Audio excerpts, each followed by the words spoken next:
네, 키워드로 시장 상황을 알아보는 시황 키워드 시간입니다. 오늘 코스피와 코스닥 현재 금요일 시장에 비해서는 그래도 선방하는 흐름 나타내주고 있습니다. 오늘 어떠한 키워드들이 시장을 묘사하고 있는지 10가지 키워드부터 함께 살펴보도록 할 텐데요. 항공주와 화물 사업 매각, 지상전, 로봇, 중국 시장, 반도체, 유튜브 쇼핑과 어닝 쇼크, 2차 전지, 그리고 혈액 질병 조기 진단까지 10가지의 키워드가 준비가 되어 있습니다. 현재 시각 우리 증시는 어떠한 키워드에 조금 더 민감하게 반응을 하고 있을지 6가지 키워드 함께 살펴보도록 하겠습니다. 네, 첫 번째 키워드 살펴보도록 하겠습니다. 첫 번째 키워드로는 지상전 통해서 확인해 보도록 할 텐데요. 이스라엘과 팔레스타인 간의 전쟁이 더욱더 격화되고 있습니다. 사실상 지상전에 돌입했다라는 평가를 받고 있는 가운데 오늘 에너지주들이 강세 흐름을 나타내고 있는 건데요. 석유 가스 시장은 이번 전쟁이 중동의 다른 지역으로 확산할 가능성에 초점을 맞추고 있습니다. 블룸버그 통신 보도 내용에 따르면 지금 석유 가스 시장은 이 중동전으로 인해서 더욱더 높아질 수 있다는 보도 내용이 나타나고 있는 상황인데요. 확산 우려가 있는 중동이 전 세계 석유 공급의 3분의 1을 차지하는 지역인데다가 하마스 등 이 지역 무장단체를 지원하고 있는 이란이 이스라엘의 단계적 지상전에 대해 레드라인을 넘었다며 모두를 행동하게 만들 수 있다고 경고하는 등 영내 긴장이 고조되고 있기 때문입니다. 특히 주요 글로벌 원유 수송로인 호르무즈 해협 봉쇄 등 최악의 시나리오에 대한 우려감까지도 더 커지고 있는 상황인데요. 이에 따라서 오늘도 국내 증시에서는 에너지 관련 종목들이 급등을 하고 있습니다. 또 여기에 이어서 정유업계 같은 경우 항공유 수요의 폭발적인 증가에 힘을 입어 3분기 호실적을 기록하고 있다는 점도 긍정적인 투자 포인트로 작용이 되고 있는데요. 코로나19 시절 동안에 억눌려 있던 여행 수요가 폭발적으로 증가하면서 항공유도 수요가 증가하고 있는 상황이고요. 이에 따라서 원유 관련 종목들이 오늘 급등하고 있습니다. 한국석유가 27% 넘게 강세를 기록하고 있고요. 현재 16,590원에 거래되고 있습니다. 대성에너지도 14% 넘게 오르면서 11,000원 구간에 거래되는 모습이고요. 대한유화가 10.84%, 중앙에너비스가 22.91% 급등 중에 있습니다. 네, 이어서 두 번째 키워드 확인해 보겠습니다. 두 번째 키워드로는 화물 사업 매각 소식 살펴보도록 할 텐데요. 오늘 아시아나 그룹주들 그리고 대한항공까지 일제히 빨간불을 켜내고 있습니다. 오늘이 바로 그날입니다. 아시아나 항공이 오후에 이제 임시 이사회를 열 예정인데요. 거기서 화물사업 분리 매각 여부를 결정할 것으로 보입니다. 먼저 대한항공이 오늘 오전 중에 이사회를 열어서 화물사업 매각 시에 인수하는 측이 직원 고용 유지와 처우 개선을 담보하도록 지원하는 아시아나 항공과의 합의서를 논의할 예정이고요. 관련 내용을 담아서 유럽연합 집행위에 제출할 시정 조치안도 확정하겠다는 방침이라고 밝혔습니다. 이날 오후 2시에는 아시아나 항공 임시 이사회가 열리는데요. 이번 이사회 안건은 현재 진행 중인 기업결합 심사와 관련해 EU 집행위에 제출할 대한항공의 시정 조치안에 대한 동의 여부입니다.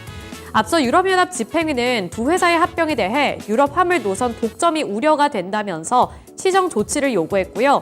이 대한항공의 아시아나항공의 화물사업 분리 매각 방안을 담은 시정 조치안을 오는 31일까지 요구한 상태입니다. 현재까지 알려진 바에 따르면 이사진은 대체로 시정조치안 제출 동의의 뜻을 모은 것으로 알려졌는데 일부 이사들이 화물사업 매각 시에 주주에 대한 배임 소지와 직원 반대 등을 우려해 반대하는 것으로 알려졌는데요. 대한항공과 아시아나항공은 이 아시아나항공 이사회가 열리기 전까지 반대 의견 또는 중도 입장인 이사를 적극적으로 설득할 예정으로 알려졌습니다. 이에 따라서 오늘 개장 직후부터 아시아나항공이 급등을 했고요. 현재 10%대 상승세를 나타내면서 1,610원에 거래가 되고 있습니다. 하지만 개장 직후에 비해서는 보시다시피 윗꼬리를 길게 달고 있는 상황인데요. 오늘 개장 직후에는 20% 넘게 상승하면서 강세를 기록했습니다만 현재는 탄력이 일부 둔화됐다는 점 보셔야겠습니다. 또 아시아나 ITT 같은 경우 29.94%로 상한가를 기록했고요. 14,150원에 거래되고 있습니다. 마지막으로 대한항공 같은 경우 현재 0.66% 오르고 있는데요. 이 대한항공은 아시아나 항공에 비해서는 개장 직후부터 탄력이 그렇게까지 크진 않았습니다. 하지만 장 초반에 2%대까지 상승세를 그려나갔던 대한항공이 현재는 0.7%가량으로 탄력이 둔화되고 있습니다. 네, 세 번째 키워드 확인해 보도록 하겠습니다. 세 번째 키워드로는 유튜브 쇼핑 확인해 보도록 할 텐데요. 카페24가 지난해 말에 선보인 유튜브 쇼핑 연동 서비스가 흥행하고 있다는 소식에 강세를 나타내고 있습니다. 온라인 쇼핑몰과 인플루언서 경계가 허물어지는 가운데 카페24가 수혜를 볼 것으로 예상이 된다는 건데요. 카페24는 4차 산업혁명 시대의 초연결의 바탕을 둔 전자상거래 생태계를 조성하기 위해 플랫폼을 고도화하고 있습니다. 올해 상반기까지 카페24 플랫폼에 유입된 개발사는 10,000곳 이상이고요. 또 카페24 스토어에서의 누적 앱 다운로드 수는 62만 건을 넘어섰다 하는데요. 앞서 카페24는 지난해 12월 유튜브 채널에 D2C 쇼핑몰을 연결할 수 있는 연동 서비스를 단독으로 공개했습니다. 카페24에 따르면 올해 3분기 유튜브 쇼핑 연동 서비스 이용 쇼핑몰 수는 전분기 대비 59.2% 증가했고요. 지난 1분기와 비교했을 때는 무려 215% 넘게 증가했습니다. 이 카페24가 제공하고 있는 페이스북과 인스타그램 숍스, 틱톡 채널 서비스도 인기를 끌고 있기 때문에 앞으로의 성장성도 상당히 크다라는 평가를 받고 있는 상황이고요. 이에 따라서 카페24가 현재 16% 넘게 급등하고 있습니다. 현재가는 13,120원을 가리키고 있습니다. 네, 다음 키워드 확인해 보도록 하겠습니다. 그 다음 키워드로는 어닝 쇼크 확인해 보도록 할 텐데요. 오늘 FNF가 부진한 실적을 나타냈습니다. 그럼에도 불구하고 저가 매수세가 유입이 되고 있는 상황인데요.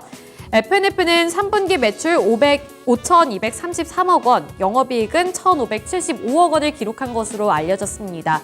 2022년 3분기와 비교했을 때 매출액은 18.5%, 그리고 영업이익은 13.8% 각각 증가하는 것이지만 이 영업이익은 시장의 예상치인 1,625억 원을 소폭 하회하는 것으로 추정이 되고 있는데요. 여기에 SK증권은 FNF의 대표 브랜드인 MLB를 주목했습니다. 한국과 중화권에서 판매가 이뤄지고 있는데 내수는 부진한 흐름을 이어가는 반면에 중국 시장에서는 견조한 성장세를 나타내고 있다는 건데요. MLB 한국은 면세와 비면세 매출이 모두 다 감소할 것으로 추정되면서 작년 3분기와 비교했을 때 9% 줄어드는 수준이겠지만 중화권에서는 3분기 매출액이 2,904억 원으로 추정되고 있고요. 지난해 3분기 대비 36.1% 증가하는 수준을 나타냈다고 밝혔습니다. 이 FNF는 중국 경기 우려에도 불구하고 오프라인 매장 출점이 점점 더 높아지고 있는데요. 이 중국 오프라인 매장 수는 순조로운 흐름을 이어가면서 9월 말에는 1,050개 매장을 달성했다고 공시가 됐고요. 추정이 되고 있고요. 지난해 3분기 대비 283개가 더 늘어나는 것이라고 추정되고 있습니다. 이에 따라서 현재 7.7% 오른 93,600원에 거래되고 있습니다. 네, 마지막으로 다음 키워드 살펴보도록 하겠습니다. 다음 키워드로는 혈액 질병 조기 진단 확인해 보도록 할 텐데요.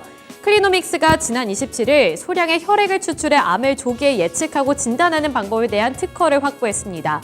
해당 기술은 암 외에도 심장병 등의 질병에 적용할 수 있게 되는데요. 이에 따라서 오늘 클리노믹스가 29.9% 상한가를 기록했고요. 2,715원에 거래가 되고 있습니다. 네, 이어서 마지막 키워드 보도록 하겠습니다. 이번에도 어닝쇼크와 관련된 소식인데요. 호텔신라가 부진한 실적을 거뒀습니다. 이에 따라서 오늘 급락하는 흐름이 나타나고 있는데 앞서 27일 장 마감 이후 호텔신라는 3분기 연결 기준 영업이익이 전년 동기 대비 71% 줄어들었다고 밝혔는데요. 이 영업이익은 77억 원으로 잠정 집계됐다고 공시했습니다. 시장의 기대치는 689억 원인데 이를 크게 밑돈 수준을 나타내면서 어닝쇼크를 나타냈고요.